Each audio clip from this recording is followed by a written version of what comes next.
ಒಂದು ಹುಡುಗಿ ಹುಡುಗನ ಕತೆ ಇದು. ಒಂದು ಹುಡುಗಿ ಹುಡುಗ ಇಬ್ಬರು ಒಂದೇ ಜಾಗದಲ್ಲಿ ಇರ್ತಾರೆ, ಒಂದೇ ಬೀದಿಯಲ್ಲಿ ಮನೆ, ಇಬ್ಬರು ಒಂದೇ ಅಂಗಡಿಯಲ್ಲಿ ಕೆಲಸ ಮಾಡ್ತಾರೆ, ಇಬ್ಬರ ಜೊತೆ ಕೆಲಸಕ್ಕೆ ಹೋಗ್ತಾ ಇರ್ತಾರೆ. ಸ್ವಲ್ಪ ದಿವಸ ಹುಡುಗಿ ಬರಲ್ಲ, ಹುಡುಗ ಒಬ್ಬನೇ ಹೋಗ್ತಾ ಇರ್ತಾನೆ. ಹುಡುಗಿಯ ಮನೆ ಮುಂದೆಯಿಂದ ಹೋಗ್ತಾನೆ, ನೋಡಿದೆ ಹುಡುಗಿ ಮನೆಯಲ್ಲಿ ಇರ್ತಾಳೆ. ಹುಡುಗ ಹೋಗೋಕ್ಕೆ ಮುಂಚೆನೆ ಹುಡುಗಿ ಅಂಗಡಿಯಲ್ಲಿ ಇರ್ತಾಳೆ.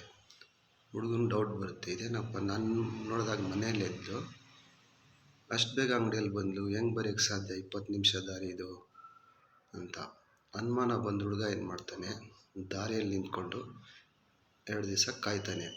ಯಾರೋ ಜೊತೆ ಗಾಡಿಯಲ್ಲಿ ಹುಡುಗಿ ಓಡಾಡ್ತಾಳೆ.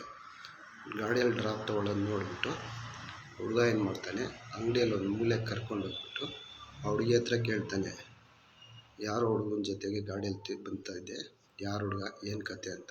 ಆ ಹುಡುಗಿ ತಕ್ಷಣಕ್ಕೆ ಏನು ಮಾಡ್ತಾಳೆ, ಜೋರಾಗಿ ಬಡ್ಕೊತಾಳೆ.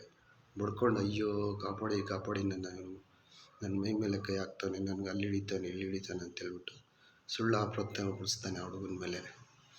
ಆ ತಕ್ಷಣಕ್ಕೆ ಅಂಗಡಿಯವರೆಲ್ಲ ಬರ್ತಾರೆ, ಆ ಹುಡುಗನ್ನ ಕೆಲಸದಿಂದ ಎತ್ತಾಕ್ತಾರೆ.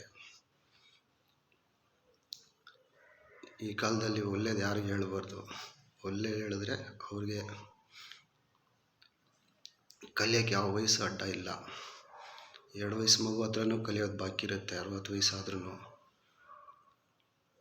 ಇದೇನು ಗೌರ್ಮೆಂಟ್ ಜಾಬ್ ಅಲ್ಲ.